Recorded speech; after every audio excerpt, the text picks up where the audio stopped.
Ano meron? Idol Rafi, ito po yung continuation lamang po ng kaso kanina sa Idol in Action. Si Lea Martin, ito po yung misis kung saan humihingi po sila ng tulong, Idol. Tungkol nga po sa nangyaring pagpapahuli o entrapment po sa kanyang mister noong July 14 sa Malabon. Mga kapatid, kung maalala... Idol? Ano para ulit ni Mr. Martin? Ito po ay si Angelito Martin, Idol. Okay. Oo, ito po ay patungkol po sa napulot nilang cellphone, Idol Rafi. Ngayon naman, this time po, makakausap na po natin yung may-ari po ng cellphone na si Hazel Edep. Edep. Okay, sige. Nasa Para linya na makuha po. natin yung side niya kasi kanina, yung side lamang ni Mrs. Martin, ni Mr. Angelito through Mrs. Martin, yung nakuha natin, maging yung sa side din ng pulis kasi silang ginamit ni Hazel sa entrapment operation pag-entrap dito kay Angelito. Nakausap din natin kanina yung isa sa mga kasama ni Angelito sa taxi na mapulot yung cellphone na sabi di umano sa taxi na pulot na si Jomar. Okay, ngayon, po. ready na ba si Hazel? Nasa linya na po sila, Idol Rafi. Okay, Kasama po Hazel, yung kanyang nobyo po na si Boss Che. Boss Che. Chen, Okay. yung kasama niya po kanina. Anong Che? C-H-E? Choi, Boss Choi, Idol Rafi. Boss Choi. Joy. Opo. Okay. Umpisa natin kay Hazel. Hazel, magandang hapon sa iyo. Hazel. Magandang hapon po, Sir Rafi. Okay. Hazel, gusto na namin makuha ang inyong panig tungkol dun sa issue ng cellphone na napulot daw, sabi nitong si Lea Martin, yung mister niyang Angelito. At siya po ay napa-entrap ninyo dahil nangihingi ng 50,000. So, ang sinasabi po naman po nila, hindi raw dahil reward money lang daw yung expect nila, pero na-entrap sila. Ano po yung side nyo, Miss Hazel? Sir Rafi, meron na po kaming binigay sa sekretarya niyo po na ebidensya po na humingi po talaga sila ng reward. Okay. Mhm. Tapos po, nawala po kasi yung cellphone ko sa Divisoria. Mhm. Kaya po, marami pong tao doon. Inano ko po agad sa guard na nawawala po yung cellphone ko. Tapos nag-text po ako sa cellphone ko na sana nasa mabuting kamay po yung nakapulot. At Okay. may nag-text po sa amin na opo, kilala niya po yung nakapulot. At ano po, nakikiusap po na humihingi po ng reward. Siya po ang humingi ng reward. Ito pong nakapulot. Ano po, kasamahan po nung nakapulot. Nakikiusap daw po yung nakapulot na humingi po ng reward kasi po na mild stroke daw po. Tsaka daw po, sabi nila, magkano daw po yung reward kasi po may pruweba daw po sila na may sakit daw po talaga yung taong nakapulot. Okay. Now, Miss Hazel, bago tayo magpatuloy, sabi mo na wala yung iyong cellphone habang kayo ay nasa Divisoria? Yes po. Okay. Hindi ba sa taxi na wala mo yung cellphone mo sa pagkakala mo? Hindi ko na po kasi naalala po. Pero po, yung unang tanong ko po doon, nung unang tawag po namin kung saan po nila nakuha yung cellphone, una po sabi nila sa Pasig, tapos sa parking lot, paiba-iba na po. Tapos, yung huli po, sabi ko, baka sa taxi niyo po nakuha. Kasi po, sabi po ng kasamahan ko, doon po huling na alala niya po, nasa taxi po na kita niya po yung cellphone ko, nasa bulsa ko po. Aha, okay. Sino nagsabi na parking lot? Sa Pasig at saka sa parking lot? Sino nagsabi noon? Yung kausap po namin, paiba po yung statement niya po. Pwede malaman yung pangalan ng kausap niyo? Hindi po sila nagpakilala. Hindi po sila nagpakilala po. Tapos pag natanong nga po namin kung nasaan po sila, sabi nila maghintay lang daw, ganon. Yun po yung sabi nila. Pinaghihintay po kami na ilang oras. Tapos may, sinend ko rin po yung screenshot po na sabi po nila sa amin, umuwi na lang daw po muna kami at hindi po sure nung nakapulot kung makikipagkita daw po sila sa amin. Oh, okay. Meron Hindi po sure diyang kung may pagkita. So screenshot. parang binibitin kayo. Opo. Kasi ang sinasabi Saka niyo po- kanina sa amin, nitong si Jomar, yung kasamahan ni Angelito na mapulot yung cellphone, di umano sa taxi, kayo raw ang bumitaw at hinihintay nilang tawag ninyo At meron pa nga yung sinasabi na naglobat kaya medyo naputol muna yung communication ninyo. So, para sa iyo, ang nangyari, sila nagsabi, intay na lang tawag nila. Opo, meron po kami pong mga katibayan po na sila po talaga yung humihingi. Tsaka po yung, yung tinext ko po sa cellphone ko na magbibigay po ako ng reward. Andiyan po yung oras po, 3:38 po, na inutusan po ako sa isang cellphone yung nagsabi po na na mag-text ka na magbibigay ka ng reward. Kaya po nag-text po ako, 3:39 po yun, nag-text po ako na willing po ako magbigay ng reward. Sabi ko po doon. Teka muna. So, merong nag-text sa'yo na sabihin doon sa kausap mo na mag-offer ka ng reward.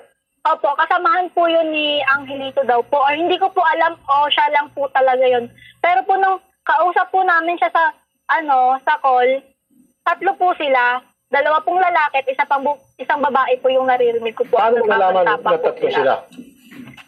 Iba-iba po yung boses. Tapos, nagtatawanan po sila. Aha. Tapos, opo. Okay. Iba-ibang boses ng tatawanan. So, kung kausap mo itong yung nakapulot, nagpakilala ba siya kung sino? Hindi. Basta Hindi po sila nagpakilala kung anong pangalan po nila. nabubusesa mo lang. Pero Opo. habang may kausap ang isa sa kanila, nagte-text naman sa'yo, tinuturuan ka kung anong sasabihin doon sa iyong kausap. Opo. Okay? At base doon sa turo, sinusunod mo lang na mag-offer ng reward kasi may pangangailangan dahil na stroke. Opo. I see. Okay. So, pagkatapos nung sinunod mo Tapos yung po sa utos phone nila, call po talaga, yung Angelito po, humihingi po talaga ng hint. Nung tinatanong ko po kung asa na po sila at saan magkipagkita. Nung unang beses po, hindi po nila sinabi, maghintay lang daw. Ang sinabi lang nila, nung unang tawag po namin na may sakit siya, gano'n, tapos wala po siyang trabaho, sana ganito, malaki-laki yung reward na matanggap nila, gano'n po. Tapos namatay kasi maghintay daw po kami ng alas 4. Maghintay daw po kami ng alas 5, alas 4. Alas 5 po. So sabi ko alas 4 na lang po. bakit daw po alas 5?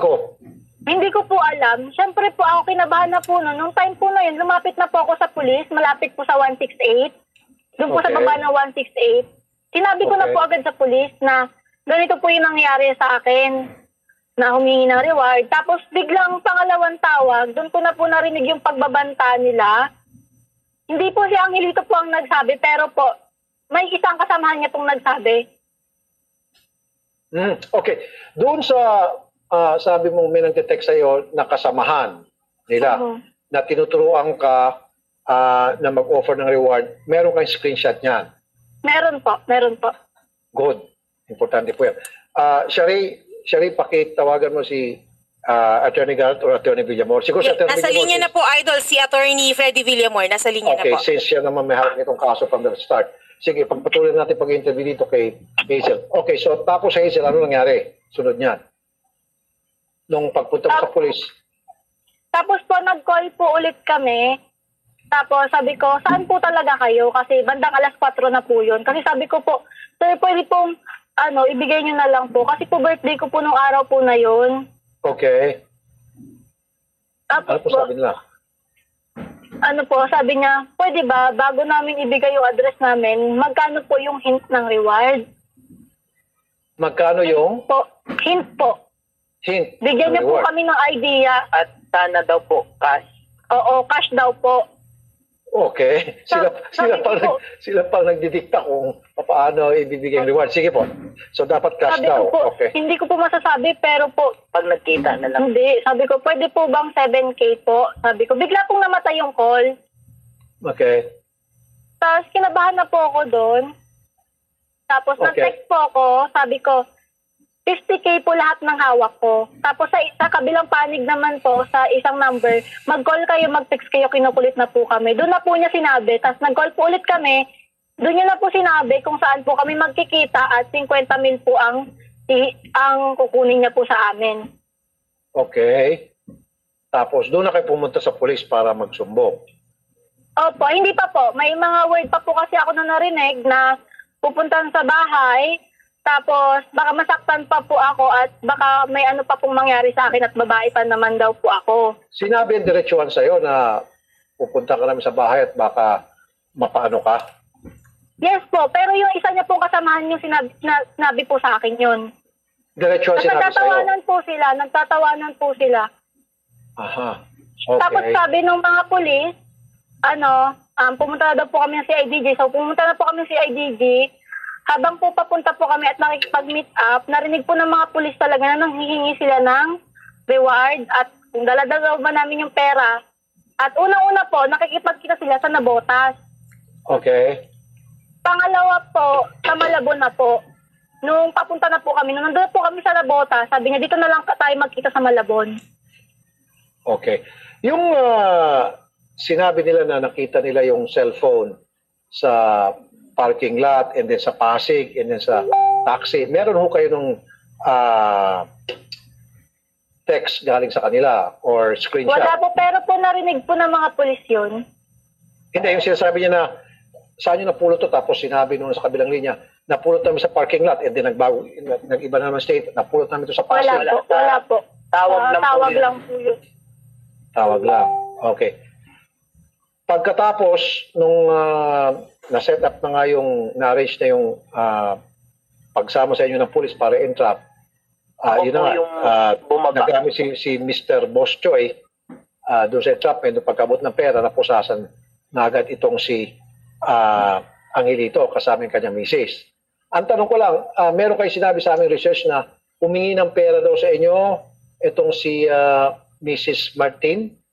Yes po, kasi po sabi niya po, wala daw po siya pamasahe. Binigyan ko po siya ng 4,000 pamasahe. Sabi ko, kaya na rin po yung 1 linggo niya. Binigay ko po yung number ko po para kung kailangan niya po ng tulong, andito lang po ako. Paano hiningi yung 4,000? At ano to, matapos na ma-entrap na yung kanyang mister? Saka siya Opo, humingi? nasa ano na po siya, nakakulong na po yung mister niya. Pauwi na po siya. Madaling araw po noon, sabi ko po sa kanya, ma'am, ito po 4,000. Sabi ko po, panggastos niyo po ng anak niyo at ano po, pamasahin niyo na rin po. Okay. Alright. Good. Siya rin po din natin makausap ulit si Jomar. Nasa linya na po, Idol. Kasama niya po si Annabel at saka si Leia, yung asawa po ni Angelito po. Okay. Jomar. Si Jomar muna. Jomar. Okay. Nung makausap kayo ni Hazel, nagpaiba-iba raw po kayo ng statement kung saan nyo talaga napulot yung cellphone. May nagsabi sa inyo sa parking lot, may nagsabi sa Pasig, and then sa taxi. Tama? Wala po kahit sa amin na nagsabi ng tungkol sa bagay na yun sa kanila, sa tawag. Hindi, yung sa parking lot. Sino nagsabi sa inyo na sa parking lot yung napulot yung cellphone? Wala nagsabi na nasa parking lot po namin nakuha. Malinaw po na sinabi ko. Ako mismo ang nagsabi sa kanya na nakita namin sa taxi ang cellphone mo. Okay. At kailan po yung nagtatawanan habang kinakausap sila? Dahil po, kaklaruhin ko lang yung tungkol sa nagtatawanan. Kasi po, may parte doon na nagsabi siya na pwede po ba 4:00 na lang tayo mag-meet? Kasi ang sabi ko sa kanya, ako nagsabi sa kanya na, ma'am, baka pwede tawag kayo siguro mga 5 o'clock po. Ang oras noon ay nung tumingin ako sa relo, mga 5 minutes before 4 o'clock. Tapos po, ang sabi ko sa kanya, baka pwede ma'am, tawag ka uli ma'am after siguro mga 5 o'clock tawag ka uli. Tapos sinabihan ako ni Annabel na kahit 4:30 lang siya tumawag. Tapos sabi ko, sige ma'am, kahit mga 4:15 o kaya 4:20, tawag ka uli. Kasi ma'am, may ginagawa lang kami, may tinatapos kami. Sir, yung sa issue ng nagtatawanan po kayo. Opo, yun nga po.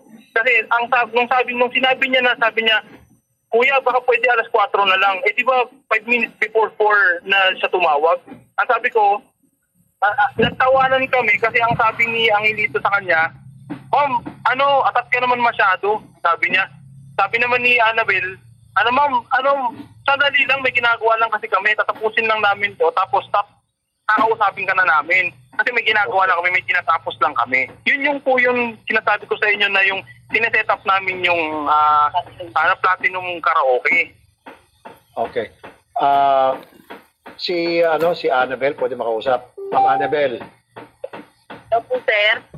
Ma'am Annabel, nandoon ka ba nung nakipag-usap si Angelito, si Jomar, nagchat-chat si Jomar at Angelito na kino-coach siya na mag-offer ng reward.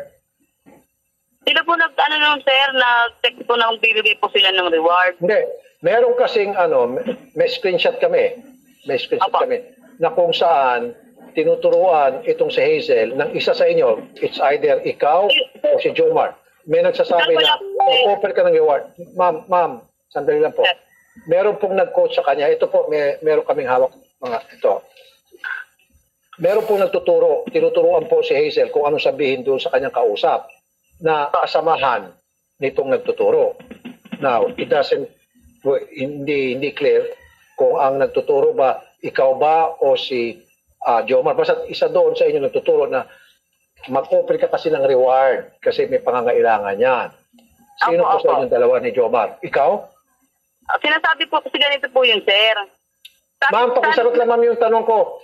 Ito po kasi may nag-offer na mag-offer ng reward na 7,000 kasi may pangangailangan si Angelito. Sino po yun? Ako po, sir. Okay. So bakit niyo po diniktahan? Sandito. Bakit niyo po diniktahan yung pong mayroon ng cellphone na mag-offer ng reward? Nagtuturo, nagtitext kay Hazel? Ay, hindi po, sir. Wala po. Isa dun sa... Wala pong nag-code, sir. Ma'am, meron pong nasaan na yung meron pong text dito, screenshot, na tinuturuan, sinasabihan po si Hazel na mag-offer ka ng reward na 7,000 kasi may pangangailangan yan. Apo. Sino po yon? Ikaw o si Jomar? Wala po, sir. Sino ito? Saan galing to, itong text na ito? Sir, hindi po kami nagtetext sa kanila. Bali ang nangyayari po, tumatawag po sila sa amin. Hazel, Odette and Sherry, nasaan yung text? Nandyan po. Wala rito. Pinasa po namin yung naka-red na Naka-red. Ito, gusto mo sir, basahin ko na lang din po para safe Sige. ka. Sige. Okay. Basta idol, sure nyo lang na may reward. May sakit kasi ang nakapulot niyan at saka i-sure nyo idol na makikipag-picture sa inyo kapatid ko. Sabi po ni, ayun nga po sa panig nila, sabi po ni Hazel, sige po wala pong problema. Tapos nag-message po ulit, tumawag ka sa CP mo, nandito na sila, wag mo sabihin na nakausap mo ko ha. Bilisan nyo ma'am, sabihin mo, bigyan mo sila ng reward. Okay. Okay. Sabihin mo na bigyan sila ng reward. Saan galing yung 7,000?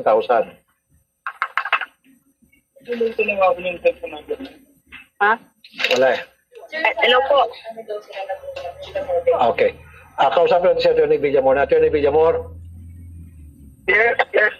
Okay. Nakikinig ka kanina pa. So medyo merong konting pagbabago sa mga statement dito kumpara doon sa narinig mo kanina. So anong takeaway mo rito, Atty. Villamor? Atty. Villamor? Yes. Okay.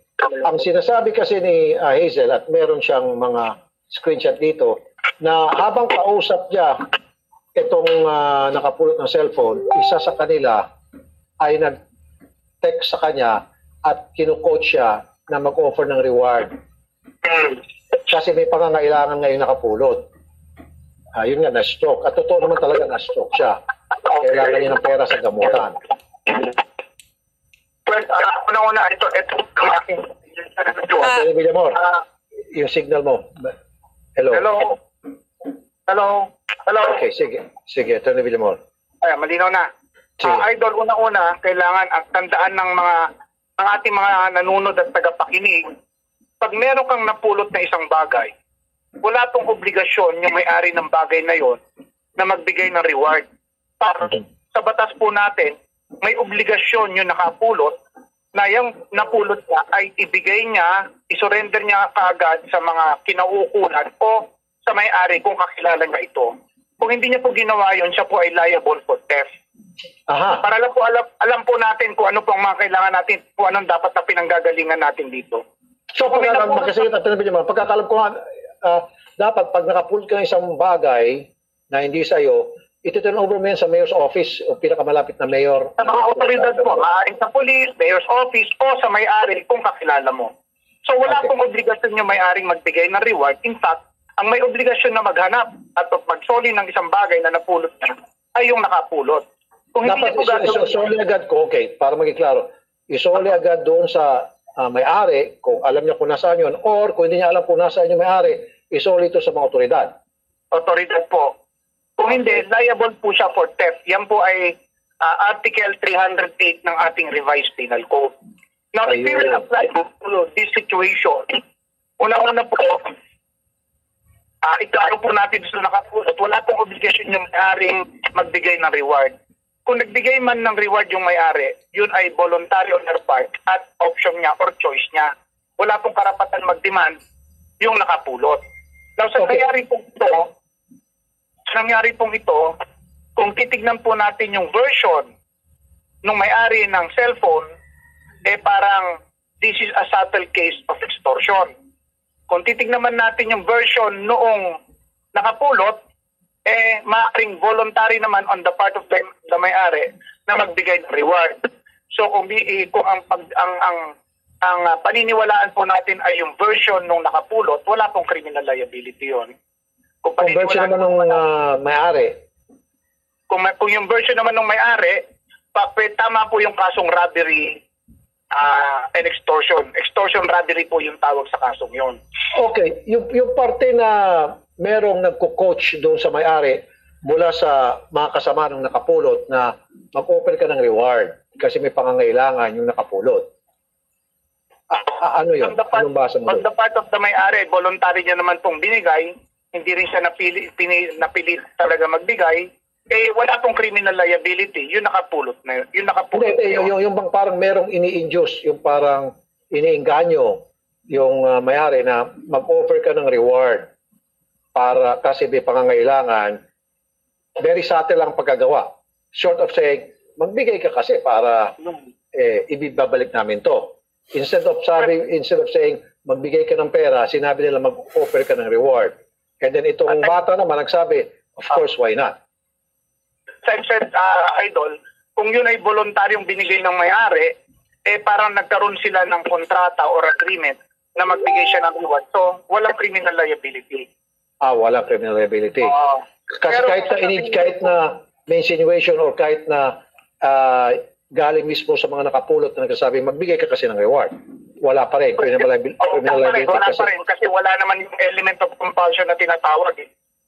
Okay. Attorney Garrett. Hazel, so voluntary ka pala nagbigay ng reward. Hindi ka nila pinili. Hindi Hazel? po sir, kasi po, yung hindi pa po ako nagte-text na magbibigay ako ng reward, sabi po ng tao yun, hindi ko sure kung makikipag-meet up itong taong to. Umuwi na lang kayo. Nung tinatanong po namin kung asan po talaga yung lugar nila, sabi nila, hindi ko po sure kung makikipag-meet up sila, umuwi na lang kayo. About dun sa reward, sabihin mo. At about po dun sa reward, sir, wala pa po kaming tawag na naganap. Nagsabi na po sila ng magbigay kami ng reward, may proof daw sila na may sakit kaya magbibigay kami ng reward, at i-text nyo doon na magbibigay kayo ng reward. Sinabi po nila sa akin yun. Inutusan po nila ako na mag-text po ako, na magbibigay po ako ng reward. Tapos po, kumukol po ako ng phone ko. Okay, pero merong screenshot kayo ng tungkol doon. Yes po. Opo. Meron Na po. ano po sa mga Na inuutusan po kami na mag-text po na magbigay po kami ng reward. sakto po yung oras. Okay. Na nauna po sila. Okay, sige. Attorney Villamor.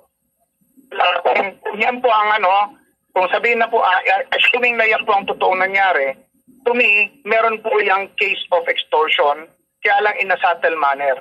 Immaterial po na dahilan nung nanghihingi ng reward na may sakit yung kamag-anak nila para magbigay ng reward. Just the same, nag-extort na rin po sila ng pera niyan at pinandadahilan na lang na yung may sakit yung kamag-anak nila. Okay. So sa akin po yan, it's a case of extortion already. Sige, If we are- kausapin naman natin kabilang. to consider lahat po nung mga naging usapan nila at naging scheme at maaaring masasabi nating mga machination na ginawa nung nakapulot para si may-ari ng cellphone ay mapilitang magbigay ng reward. In that case po, hindi na lumalabas na voluntary yung pagbibigay ng reward ng may-ari kung hindi napilitan na lang kasi na nagkaroon ng maneuverings or machination yung nakapulot para mapilita magbigay ng reward. Okay. Sandali, Attorney Villamor. Babalikan natin sila Annabel at saka sila Jomar. Jomar and Annabel. Ito, Ah. yes po. Okay, meron isa sa inyo ang nagsabi kay Hazel na mag-offer ng reward through text. Tama? Wala po, sir. Wala po. Okay. Nasaan yung text? Shari, Opo, sir. pakibasa Basahin yung ko po. text. Okay, ang sabi po, sige na, wait na lang kayo, kasalanan nyo naman. Mag-wait na lang, ma'am, maayos naman tayo makipag-usap. Yun po yung sa panig po nila, Hindi, Juma. yun yung sa offer sa reward. Ngayon Yung po, mag-offer ka kasi ng- basta, wait lang. Sabi po dito, tumawag ka sa CP mo, nandito na sila, wag mo sabihin na nakausap mo ko. Bilisan nyo, ma'am, sabihin mo, bigyan mo sila ng reward. Ito pa, idol. Basta, idol, sure nyo lang na may reward. May sakit kasi yung nakapulot niyan. Ayun po. Basta't idol, sure nyo lang, may reward kasi may sakit yung nakapulot niyan. Opo. Okay. At yung nagtitext niya yan ay galing sa Sa panig. sa panig. Okay. Yan nga sinasabi kanina, Annabel and Jomar. Sino sa inyo nag-text noon? Pero wala po nagtitext sa amin, sir. Sorry mama, sorry sir. Hindi po kapanipaniwala kasi habang nakikipag-usap kayo kay Angelito, may nagte-text ng mga ganong klaseng pananalita. Isang galing yon. Paano nila malaman na nawala ng cellphone to si Hazel? Paano nila malaman na si Hazel nakikipag-usap sa isang tao na nakapulot ng cellphone? So it must have been from someone na kasamahan ni Angelito or kasama nung nakausap mismo ni Hazel. Hindi po pwede, ma'am eh. Hindi pwede manggagaling sa akin yon o manggagaling kay Shari. Nasabihin, di ba? Si Shari magsasabi po dito kay Hazel, sige na kasi Hazel, magbigay ka ng reward. Nakukuha niyo po ibig sabihin, someone who is familiar about the situation ang nag-text kay Hazel. Kasi alam na alam niya na si Hazel ay nawawala ng cellphone at kausap na ni Hazel, yung may nakapulot ng cellphone. Nag-gets niyo po? Nawala Nagiging sila. pwede po ako dito. Nakuha niyo po, Mr. Jomar at Ma'am Annabel? Yes po, Idol. Bali, ang naintindihan namin sa sinabi ninyo, meron silang natatanggap na text message habang kausap nila kami na nagdidikta sa kanya ng dapat niyang gawin at sabihin sa amin.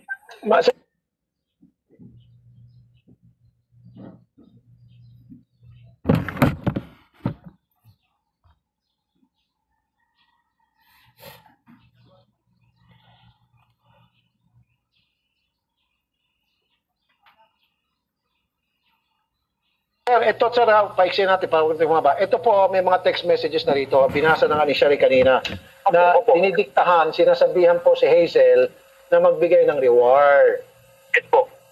Okay, Yes, sino po, po yun? Sabi ko sa ulitin ko sana, hindi naman po pwede manggagaling yun kung kani-kanino. Kasi dinidinay nyo na hindi galing sa inyo. Kanino po galing yun? Sabi ko, imposible na hindi galing po sa inyo yun. At least man lang, kung hindi man sa inyo, so sa kakilala nyo, kasamahan ninyo, na alam na nakapulot ng cellphone ito si Angelito at ang kausap ko ni Angelito or kung sino man yung kausap na nakapulot ng cellphone, si Hazel, na hininga ng reward. Nagas niyo po. Opo. Sir, Idol, bali, sa pagkakaintindi po namin dyan sa bagay na yan, wala po aming tatlo Nagtitext. ang sino man sa amin ang nag-text sa kanya ng bagay na yan para kumbaga ito parang direct paratang pinaparatangan kami na kami ang nagmamanipula ng sitwasyon para dapat sabihin ni Hazel o dapat i-response niya sa amin. In fact, hindi po kami nagte-text sa kanila. Okay. Sige, so hindi po kayo nagte-text. Alright, walang nagte-text sa inyo. Wala po sa nagtitext sa amin. Okay, sige po. Karapatan niyo po yun na, of course, sabihin yung gusto niyo sabihin. Kaya lang po, ako lang kasi, gusto ko lang i-push talaga bakit nagkaroon ng ganitong klaseng text habang nagpag-usap si Hazel. May nagte-text sa kanya at inuutusan siya o tinuturuan siya kung ano mga sasabihin doon sa kanyang kausap. Guess niyo po. Yun lang po, medyo nalugugulahan po ako kasi hindi na po nag-add up eh. Di ba? Tapos sabi niyo, hindi kayo yung nagte-text, so sino po yung nagte-text kay Hazel? Nag-guess niyo po. Hindi Sana po po naintindihan niyo. Sana po naintindihan niyo where I'm coming from. Ano po? Opo, naintindihan po namin, Idol Rafi. Ganito po, wala po kaming tinetext sa kanila kasi naka-engage po yung tawag. So, direct po kami nakikipag-usap sa kanila nang wala kaming ibang medium para na ginagawang ibang hakbang para makausap pa namin sila kasi matawag na sila. Isa pa, Hazel, meron po, Hazel. Sir Rafi, meron po Okay. kaming details, oras, at saktong oras po talaga yung sinasabi ko po. Yung saktong oras po yung screenshot ko po. At nung time po na yon, nang hulihan na po yung entrapment operation, may Tatanungin mga mo na, Hazel. may isa po. Hazel. Kasi habang kausap mo sila, may nagte-text sa'yo at the same time, sabay?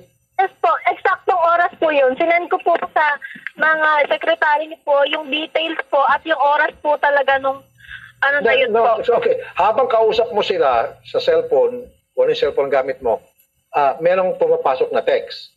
Yes po, meron po. Isa po sa kanila yun, sir, kasi po hindi naman, paano po nila malalaman yung number ni Wim? Gamit niyo po number ni Wim. Opo. Okay. Tapos nag-text pa sila na huwag ka mag-alala. Sabi niya po, huwag ka po mag-alala, nasa mabuting kamay po. I-sure niyo lang po na may reward. Meron po dyan po kaming ebidensya po. Meron nga po. Ito na lang po, Hazel. Para malaman ko kung anong diskarte sa pag-action ang gagawin namin. Tutulungan ba namin kasi nagpapatulong si Angelito, tutulungan ba namin si Angelito na siya ipiyansa at tulungan siya na hanggang sa siya ay maabsuelto dahil inosente siya, or pababayaan lang namin kasi sa nakita namin mukhang totoo mga sinasabi ninyo. So, willing ka ba magpa-lie detector test, Hazel? Yes po, willing po talaga ako magpa-lie detector test. Thank you very much. Kayo naman po, Annabel at saka Jomar, willing ba kayo magpa-lie detector test? Opo, sir. Ikaw, Annabel. Opo, sir. Okay, Jomar, willing ka? Apo, willing po kaming magpa-lie detector test po. Sige. Ganun na lang po muna, ipapalay detector test na lang po muna natin kayong lahat. Kasama na dyan si Mrs. Pumayag na kanina. And maging mismo si Angelito, syempre with the permission of the PNP, lahat kayo papalay detector test. Tingnan natin kung anong resulta. At base dun sa resulta, doon kami mag-decide kung anong klaseng tulong ang ibibigay namin kanino. Okay? May tatanong po sana si Ma'am Leia. Si Mrs. Sige, Mrs. Magandang hapon. Ma'am. Tatanong ko lang po, sir, yung sinasabi po ni Ma'am Hazel na binigyan niya po ako ng 4,000. Nung nandun po kami sa loob ng krami, sininyasan niya po ako na pumunta kami sa CR. Kaya sinundan ko po siya ron. Okay. Pagka nandun po kami sa CR, iyak po ako sa kanya, nagmamakaawa po ako sa kanya. Tapos, ang sabi po niya sa akin, huwag kang mag-alala, 5 araw lang yung asawa mo doon. Kaya mo, tutulungan kita, susuportahan kita. At sabi pa niya, huwag kang mag-alala, pagka dumating na yan sa korte, hindi naman ako a-attend. Aha, sinabi niya yon. Opo, sinabi niya po yun. Tapos po, kinuha niya po yung number sa akin. Sabi ko po sa kanya, wala po akong dalang cellphone, at hindi ko po kabisado yung number ko. Kaya ang ginawa po niya, siya na lang po nagbigay ng number sa akin. Okay. Pero may sinabi siya kanina, narinig mo naman na ikaw lang mismo nagsabi, nagparinig na paano yan, wala na akong pera, wala pa masayo or something. Hindi, wala po akong sinasing narinig. Wala pong ganong na usapan na hindi pa ako humingi ng perang po sa kanya na pamasahe. Kasi may dala po akong pera eh. Hazel, hindi pala humingi sa'yo ng pera, hindi pala nagpahaging o nagparinig itong si Mrs. Po yan, sir. Hazel? Nagmamaawa po sa akin, sir. Hello po. Wag mo hawakan Pero yung sir, mouthpiece. sa akin po yun, voluntaryo ko po na binigay po yung 4,000 po. Hazel, kasi dito, ang pinag-usapan, sandali, Hazel, ang pinag-usapan kasi dito, credibility, Kasi sabi mo, na nagparinig nagpahaging itong si kanina, sinabi mo sa amin na nagparinig itong si Mrs. na walang pamasahe. Kaya kayo ay nagbigay ng 4,000. Pero ang sabi ngayon ni Mrs. Martin, there's no such thing, it never happened. Ikaw mismo ang nagsenya sa kanya, pumunta sa CR at doon nagbigay ka ng perang kusa. At sinabi mo pa na huwag ka mag-alala, eh hindi naman ako ate ng hearing kaya babsuelto to. Parang ganon. Tama? Hindi po ganun po yung sinabi ko, sir. Binigyan ko po siya ng pera. Ito po, sabi ko po sa kanya, sabi ko po sa kanya, panggastos niyo po, at ano po, at pang masahe niyo po. At tinanong ko pa nga po siya kung ano pong trabaho niya. Kasi po nag-aalala rin po ako sa kanya dahil may anak din po siya.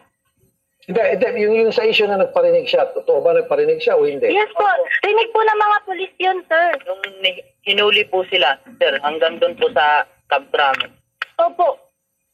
Okay, sige. So dahil ng mga pulis yung nagparinig siya ng paano to, wala akong pera. Paano ba eksakto pagkasabi ulit? Tsaka, Sir Rapid, kinalat po nila yung number ni Wim.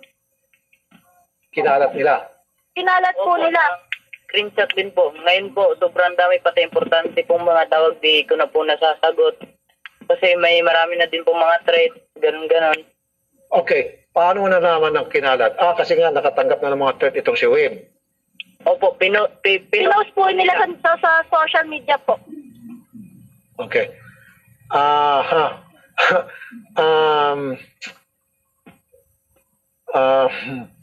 Sino to? Jomar and Ana. Sir. Yes, sir. Sino nag-post sa social media ng number ni Wim?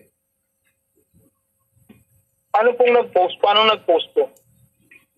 Kasi Hindi nga, naman po marami siguro na lalabas nagpapanta. yung conversation po natin kung hindi marami wala din pong naman nag-post natatanggap sa inyo.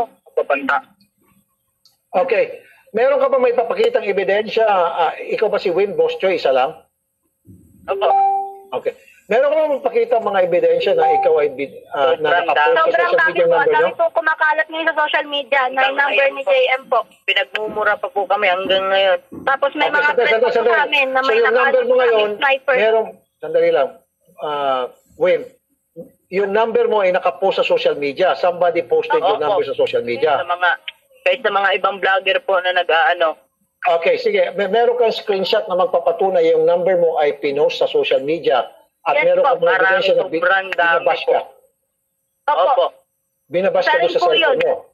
Opo. Kasi po, therapy, ang pinapalabas po nila na sir, nag-chat po kami na magbibigay kami ng reward, tapos sila lang yung nakakita, tapos nag-meet up, pinakulong, wala naman pong huhulihin ganun. Okay, sandali lamang. Sandali lamang. Okay, Jomar. Yes, sir. Okay, so paano na-post yung number ni Wim o Boss Choice sa social media? Yung kanyang Sir, cellphone number. Na ginamit ni Hazel sa pag-usap sa inyo. Opo, mag-i-explain po ako tungkol doon. Ang totoo pong ng mga ng bagay na yan, yung ate ni Angelito Martin. Kasi nga po, Pero hinahanap binigay niyo po. Ngayon po, Kaso binigay. kaya po kumalat ang siguro, ito po hypothesis lang po. Kaya po Hypothesis. siguro kumalat opo. Kung sinasabi nila na kumalat ang number nila, dahil po siguro doon sa kuha ng litrato sa cellphone mismo nila, nakadisplay yung number nila. Kasi nag-text sila eh. Sa pag-text nila, nakalagay din ang number nila doon sa mismong text message na nakalagay doon sa mismong picture na kinunan. Okay. Posible Okay, po yun. gets ko na. Okay, sige. Ito na lang po siguro talaga. Doon na lang po sa lie detector test. Hazel, naintindihan mo yung sinasabi nila kaya lumabas yung social media number ni Boss Choi dahil nung mag-text kayo sa kanila, nandun nga naman yung number, yung in-screenshot nyo. Ito yung number ni Boss Choi. At kailangan nila i-post yun. Bakit yung kailangan ulit i-post para maintindihan ni Hazel? Jomar? Sino ang post noon? Yung ate ni Angelito Martin, si Amber Martin po. Kaya niya hindi pinost dahil Yun na po yung time idol na nagkahulihan na yung pinost po yung conversation kasi nadakip na daw po yung kapatid niya. okay. Kaya na po pinost Yes, niya yung conversation. Para pag-alam sa madla na ito yung naging sitwasyon kasama ng paghinang-tulong. Sige po, haba po tayo. Hindi tayo matatapos ito hanggang 4 o'clock. Pinala po sa lie detector test, mabilis na naman po ito. Sherry, Yes po. pwede ba natin schedule agad? Sige po. Friday, malaman natin yung result. This week. Sir Rafi. Okay. Ganito po, Sir Jomar at Mrs. Martin at Annabel, kapag lumitaw po sa sa test result ng polygraph, okay, na truthful po, kayong lahat, truthful lang, tama yung sinasabi ni Mrs. Martin, tama ang sinasabi ni Jomar, tama ang sinasabi ni Annabel, tama yung sinasabi ni Angelito, then ako po mismo magpapiansa po para for the temporary liberty po ni Angelito. Naintindihan niyo po? Ako, sir. At tutulong po ako na ilalaban po yung kaso sa korte. Okay? However, pag lumitaw po na ang nagsasabi ng totoo sa kabilang banda ay si Hazel at si Boss Choi at yung panig niyo po, Mrs. Martin et al. Ay untruthful, then hindi ako tutulong. Nagets niyo po? Okay? Naintindihan niyo po? Nagets Jomar? niyo daw po, Sir Jomar? Yes po, naintindihan po namin, Idol Rafi. Pero meron po ba na akong imumungkahi kung okay lang po? Sige po. Kasi po, sa issue na ito, nagsalita sila na meron pang, pasintabi po akong talagang medyo makulit akong parang buksan pa ito, no? Kaso sabi kasi nila meron silang nare-receive ng mga text message na pinaparatang nila na kami, na isa sa amin ang nagte-text para turuan sila kung anong dapat gawin. Ang masasabi ko lang po, kung sa inasabi nila yan, meron din po kaming hawak na evidence, which is voice record po, ng pag-uusap namin nila na nagsasabi ng lahat ng tunay na pinag-usapan doon sa mismong usapan namin sa telepono. Kaya hindi po kami pwedeng magsinungaling. Opo. Sige po, naintindihan ko po. Para sa akin, malaking bagay po kasi yung bang merong nagtuturo, kasi narinig nyo na po, sinabi ni Atty. Villamor, may nagtuturo na isa sa mga kasama ng nakapulot na magbigay ka kasi ng reward. Doon pa lang, parang subtle way daw yun ng extortion. So, naintindihan ko po. Narinig nyo po, sabi po ng abogado, hindi po galing sa akin, galing kay Atty. Villamor yun. Kaya nga po, para ma-resolve itong issue na ito, pumayag naman kayo lahat magpalay detector test at yan po ay maigi para na sa gayon, alam po namin kung sino ang tutulungan namin. Now, for the last time, kapag lumitaw po na truthful po kayo lahat, kayo po sa panig po ni Mr. Martin et al. Okay? Then, ako po ay magpapiansa para sa kalayaan po ni Mr. Martin at ako po ay gagastos para ilaban yung kanyang kaso. However, kapag lumitaw po ang nagsasabi ng totoo yung kabilang panig, si Hazel at si Boss Choi, then hindi po ako tutulong sa inyo. Nag-guess niyo po? Ako naintindihan namin. For the meantime, baka pwede sir, tahimik muna tayo sa social media para hindi na po lumala ang sitwasyon. Pwede? Opo. Sige po. Hindi na kami naman po. kung mga bagay tungkol dito sa issue na to.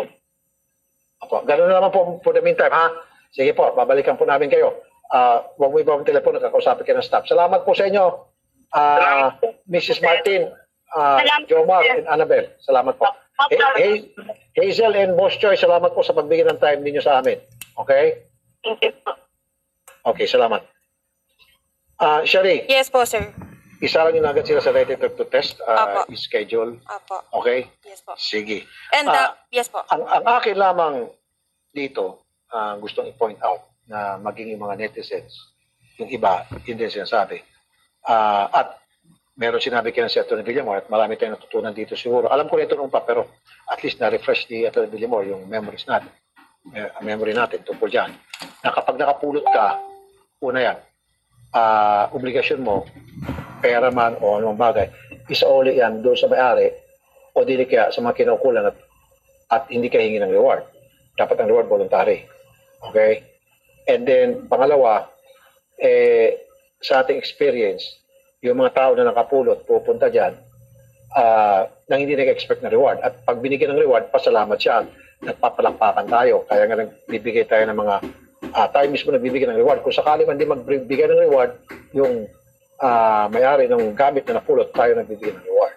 Okay? So yung sinasabi ng mga netizen, ba't ka kasi mag-expect na reward? Ba't ka kasi aasa ng reward? Hayaan mo lang kung bibigyan ko o hindi. Okay? Sige, Sherry, ano sinasabi mo? Okay, ito Idol Rafi kasi may mga nagko-comment sa Facebook and YouTube po. Sinusubukan po naming tawagan yung number po na nagte-text kay Hazel pero hindi na po ito matawagan. Cannot be reached na po. Makailang beses po namin silang tinawagan, Idol Rafi. Okay. Nandiyan pa ba si Atty. Villamor? Attorney?